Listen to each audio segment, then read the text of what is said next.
Chapter 11. Hua Yong will definitely reject him. If you are enjoying these audio reads, please like and subscribe to the channel and most importantly share with other fans of the BL community. Hua Yong had very few belongings. The moving company Sheng Shaoyou hired turned out to be of little use, 4 strong men carrying just 8 suitcases, and everything was done in 10 minutes. The landlord was a middle-aged female Omega. She came to open the door with an impatient flick of her keys, sizing up Sheng Shaoyou, who stood beside Hua Yong. Her expression toward Hua Yong was a mix of disdain and envy. Being good-looking really made all the difference. In just 7 months, even the alpha helping him move had changed. And not only were they all his level, but they also seemed incredibly wealthy. If it weren't for the hush money she took in advance, she would have loved to expose him right in front of this alpha. This Omega was promiscuous and quite strange. Renting a place but never even living in it. And 7 months ago, the alpha who had carried his suitcases inside was clearly someone else, another tall and handsome one at that.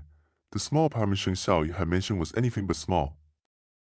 At a glance, its area easily exceeded 700 square meters, bright, spacious, and incomparably superior to the tiny place Hua Yong had been renting. In fact, it was tens of thousands of times better. After stepping inside and taking the full view of this so-called small apartment, Hua Yong appeared even more hesitant. Several times, he seemed on the verge of speaking but stopped himself, as if he had stepped into a dream so extravagant that even thinking about it felt indulgent. Sheng Shaoyou directed the movers to place Hua Yong's luggage in the luggage storage room. Then, leaning against the door frame, he bid farewell to the little orchid who still seemed hesitant. "It's getting late. I'm heading off." "Mr. Sheng." Hua Yong immediately called out, hesitated for a moment, then asked, "Isn't this place then too big?" Sheng Shaoyou smirked, his expression carrying a hint of defiance. "Most people complain about a place being too small, not too big. How come it's the other way around with you?" Hua Yong lowered his head, clearly burdened with heavy thoughts. "I think this place is worth more than 3 yuan. Whether it is or not, it's sitting here empty anyway. You might as well stay and give it some life." Hua Yong looked up at him, his gaze clear, trusting, and full of gratitude. He seemed to accept this reasoning and smiled gently at Sheng Shaoyou, his expression brimming with the youthful innocence of someone untouched by the world.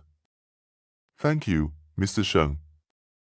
"All right, enough with the thanks. I've heard it so many times my ears are going to grow calluses." Sheng Shaoyou chuckled and ruffled his hair. Hua Yong instinctively shrank back but couldn't avoid it in time.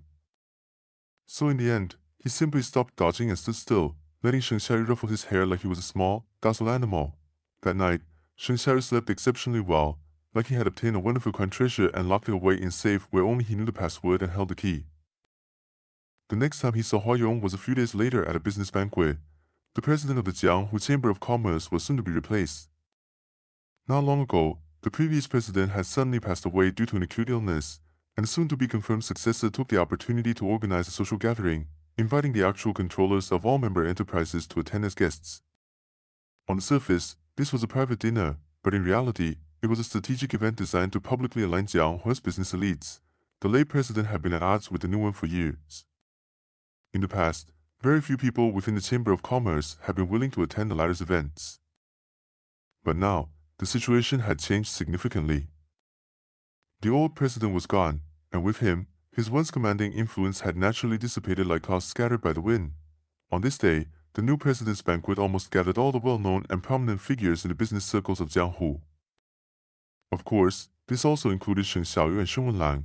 Sheng Shaoyou entered the banquet hall with Xuexayan on his arm. At a glance, he spotted Hua Yong sitting beside Sheng Wenlang. His expression darkened momentarily, but he quickly replaced it with a kind of polite, artificial smile befitting social occasions, shaking hands and exchanging pleasantries with those who came to greet him. Perhaps because they were in the same industry and of similar age, Sheng Shaoyou and Sheng Wenlang were seated close to each other. Once they were settled, Hua Yong noticed him as well, his eyes lighting up as he greeted him. "Mr. Sheng."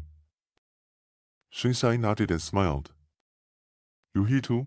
Tonight, Hua Yong was dressed quite formally, an elegant silver gray suit, adorned with a gemstone brooch of unknown origin. The brooch's design featured a strangely shaped flower, likely a rare variety of orchid. Even just sitting there quietly, he attracted frequent glances from those around him.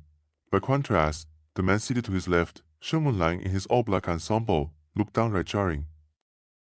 That despicable wolf dressed so somberly, coupled with his perpetually stern expression, made it seem as though he were attending the late president's funeral rather than a banquet.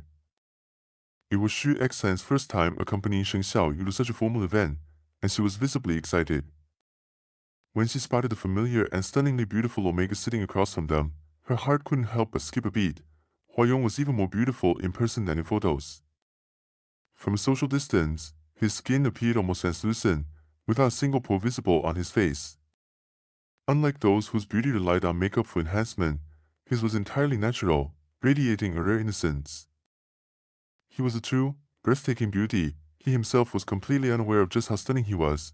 Xu Xian couldn't help but sigh inwardly, mentally calculating just how much of a chance she still had after encountering someone like him. When the toasting segment of the banquet began, Sheng Wenlang excused himself, claiming he had taken cold medicine and couldn't drink. Instead, he had Hua Yong drink on his behalf. So, Hua Yong held his glass and stood up, offering a slightly awkward and inexperienced smile to each person who came forward to toast him. This orchid was clearly not well versed in socializing. His voice was soft, and before he could even finish his toasting words, he had already obediently downed an entire glass in one go. His clumsy innocence stood out just as much as his beauty, drawing an unusually large number of people to toast him. By the time the banquet ended, Sheng Shaoyou's expression had darkened to the point that it was even blacker than Sheng Wenlang's suit. Noticing Xu Exan stealing uneasy glances at him from the side, Sheng Shaoyou kept his eyes fixed on Hua Yong, unmoving, and said coldly, "I have something to take care of. You can go back on your own." Hua Yong's face flushed from alcohol, his dewy eyes losing focus. His drunken innocence only made him seem even more alluring. Many of the alphas in the room, their gazes tinged with envy, directed their attention toward Sheng Wenlang. Having had their fair share of drinks, they no longer bothered to restrain themselves, their eyes roaming over Hua Yong with blatant indulgence and audacity. It made Sheng Shaoyou feel as if he had swallowed a live fly, utterly disgusted. As the banquet came to an end, Sheng Wenlang led Hua Yong in bidding farewell to the guests. Sheng Shaoyou stood up and followed behind them. He had absolutely no trust in Sheng Wenlang's character, not even a little, so he planned to find an excuse to personally escort Hua Yong home. However, just as he reached the entrance, the newly appointed president, clearly drunk, suddenly grabbed hold of him and pulled him back, introducing him to a tall and imposing young alpha. "Secretary Chang, this is Sheng Shaoyou, President Sheng of Shengfang Biotech," the new president said. Being an old friend of Shengfang, he couldn't help but notice Sheng Shaoyou's distracted gaze toward the door. With a meaningful look, he formally introduced, "Xiaoyu, this is Chang Yu, Secretary Chang from X Holdings." X Holdings? Chang Yu. That's one of the right-hand men of the current head of X Holdings. Sheng Shaoyou snapped out of his thoughts, shifting his gaze away from Hua Yong's unsteady, stumbling figure. He politely extended his hand to Chang Yu. "Pleasure to meet you, Secretary Chang." Chang Yu had a serious and mature face, with sharp features and rugged countenance. His expression remained indifferent as he scrutinized Sheng Shaoyou, briefly shaking his hand before replying curtly, "I've heard much about you." Exchanging pleasantries and business cards took some time. By the time Sheng Shaoyou had finished getting acquainted with the rising power in the industry and stepped out of the banquet hall, Hua Yong and Sheng Wenlang were already nowhere to be seen. Once inside the car, Sheng Shaoyou appeared noticeably irritable. The driver, sensing his mood, didn't dare to pry and only asked, "President Sheng, where would you like to go?" Sheng Shaoyou thought for a moment before giving Hua Yong's apartment address. As the car slowly pulled out onto the road, Sheng Shaoyou forced himself to stay patient and dialed Hua Yong's number. The phone rang for a long time, but no one answered. With each passing moment of waiting music, his heart tightened, little by little. A strange sense of panic crept over him, though he couldn't quite understand what he was so anxious about. M75 VRN, Hua Yong was Sheng Wenlang's secretary. Attending events with his boss was part of his job. Didn't Sheng Xian himself also bring Chen Piming to social gatherings all the time? That little orchid had always been strong-willed and principled.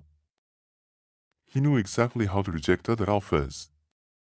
He worked for Sheng Wenlang only because he owed him a debt of gratitude, but even so, he rarely smiled at Sheng Wenlang. The kind of unguarded, genuine smile, completely free of pretense, he only ever showed to Sheng Shaoyou. "Scott VD, yeah, there's nothing to worry about. But Sheng Shaoyou was the kind of bastard who would sexually harass his subordinates in the office. The first time they met, he had already been making advances on Hua Yong. When Hua Yong was sober, he would always clearly say no. But now, he was drunk to the point that his gaze was unfocused, his eyes hazy and dazed, staring at Sheng Shaoyou without the slightest hesitation. Yes, for the entire latter half of the banquet, Hua Yong, in his intoxicated state, had been unconsciously looking at him. Even Sheng Shaoyou had noticed, which was why he had coldly remarked midway through the event, "Secretary Hua, do you have something to say to President Sheng? You've been staring at him all evening. Why not go and offer him a toast?"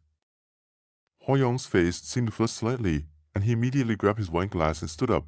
Sheng Shaoyou glanced at his brimming glass and said, "Let's switch it to juice. I don't feel like drinking anymore." Hua Yong's expression turned grateful again, and his face seemed to redden even further. Sheng Shaoyou sneered mockingly. "President Shaoyou really knows how to care for people. Anyone lucky enough to be your Omega must be truly blessed. What a shame that Secretary Hua's luck has always been terrible. Isn't that right, Hua Yong? Orphaned at a young age. A sister gravely ill. That kind of luck could hardly be called good." So, the little orchid's eyes dimmed instantly. He nodded and said, "Yes, President Shen, my luck has never been very good." Then, as if an afterthought, he looked up at Sheng Shaoyou with those watery eyes, voice soft as he added, "However, recently, everything seems to be getting better. Maybe it's true that fortune follows misfortune." This orchid was truly beautiful. Everyone was looking at him. But he only wanted to look at Sheng Shaoyou. As if, in his heart and eyes, there was only him, Sheng Shaoyou had been stared at all night. He had even had a bit to drink. By the time the banquet ended, he had started to entertain the absurd illusion that Hua Yong was secretly in love with him. Of course, it might not be an illusion after all. This little orchid had signed a long-term contract with HS Group because of Sheng Wenlong's sponsorship. So, falling for Sheng Shaoyou, the one who had solved his urgent crisis, saved his sister's life, and even lent him a place to stay, would be only natural. Therefore, even if Sheng Wenlang was the one taking him home, nothing inappropriate would happen. Hua Yong will definitely reject him. That orchid would say a firm no to every alpha and beta, except for Sheng Shaoyou. But then again, what alpha with ulterior motives would truly listen to an Omega's no? Some might even think Hua Yong was just playing hard to get. At that thought, an overwhelming sense of urgency surged through Sheng Shaoyou. His eyes snapped up as he urged the driver, "Are we there yet?" The driver glanced at his anxious expression in surprise and answered, "President Sheng, there's a bit of traffic, so it'll take another 7 minutes." Sheng Shaoyou checked the navigation. His fingers anxiously rubbed against the armrest. 7 minutes should pass in a flash. But they were still stuck in the congested traffic, unable to move at all. "Are we there yet?" "Sorry, President Sheng, it looks like there was an accident up ahead. President Sheng." "President Sheng." Sheng Shaoyou threw the door open, jumped out of the car, leaving both the vehicle and driver behind. He vaulted over the roadside barrier and broke into a sprint along the pedestrian path. There were still 700 meters to the destination. The driver stared in stunned disbelief at the city's most successful young elite, as though he suddenly transformed into the protagonist of a hot-blooded comic, rolling up the sleeves of his expensive custom-made suit and performing e-by meter dash in front of a large crowd. He was in such a hurry. Was he rushing to save the world? But how could that be possible? Based on what the driver knew about Sheng Shaoyou, this young employer of his was the type to remain expressionless even if the sky were falling, someone who would simply hold it up with a pole and carry on as if nothing had happened. What could possibly have made him so panicked? What kind of major event could make Sheng Shaoyou so anxious that he didn't even have time to put on his coat, jumping out of the car and running through the freezing street in the middle of winter?